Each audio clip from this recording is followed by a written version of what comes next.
So does this sound familiar to any of you? You go for a stroll and you get out of breath.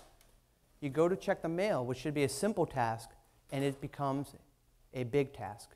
Or you're gardening and you're feeling dizzy. Well, it is true that we may slow down when we get older, but sometimes this may not be normal, and this may be a sign of a heart rhythm problem. Aging is inevitable. We all know this. But it doesn't mean that you have to slow down. The normal heart rate is usually between 60 and 100 beats a minute.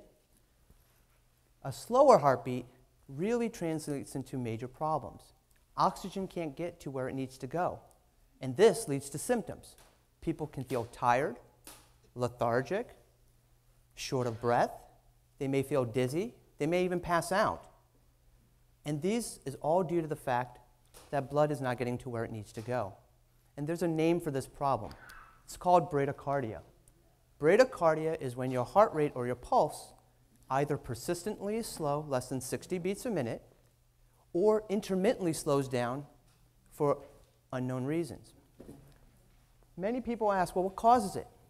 Well, as we all get older, oftentimes our natural pacemaker that we're all born with starts slowing down. And so our pulse slows down. But sometimes it's due to other factors. One could have had a heart attack, and scar tissue can develop. This scar tissue can invade into the conduction system and cause intermittent slowing of the heartbeat. Or it could be due to maybe one of the many medications that we are taking as we get older. A side effect, something that may be reversible, where you take the medicine away and the heart rate gets better. Sometimes those medicines can't get taken away. What age? Well, it sort of isn't specific to a particular age. Patients who get older, it's true, may slow down in terms of their pulse, but sometimes some of these things are unavoidable. We're starting to have heart attacks earlier in life, unfortunately. So sometimes that can cause a problem.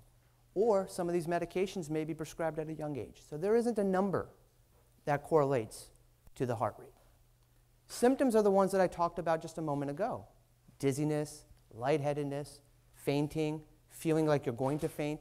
These are all signs of a potential problem with the heart rate.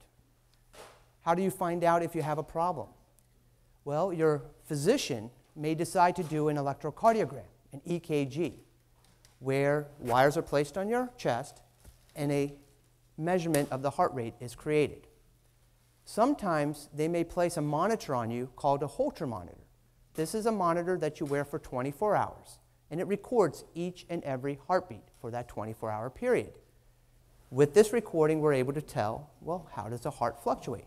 Because sometimes these slow heartbeats are intermittent and unpredictable. You may feel fine, and then all of a sudden you feel lightheaded, and that's because there's a sudden drop in the heart rate. Sometimes patients have to come in for a minimally invasive procedure called an electrophysiology study. This is something that I do as an electrician. Just like an electrician may go into the wall to check to see what's going on while your light's not working, well, I go into the body and check the wiring of the heart. I take small, tiny catheters, and I measure the electrical signals. And I'm able to tell, is there a problem or isn't there a problem? There's a multitude of ways to try to figure out whether there is an issue with the conduction system. But in patients who have bradycardia, who are symptomatic, there's one solution, and that is a pacemaker.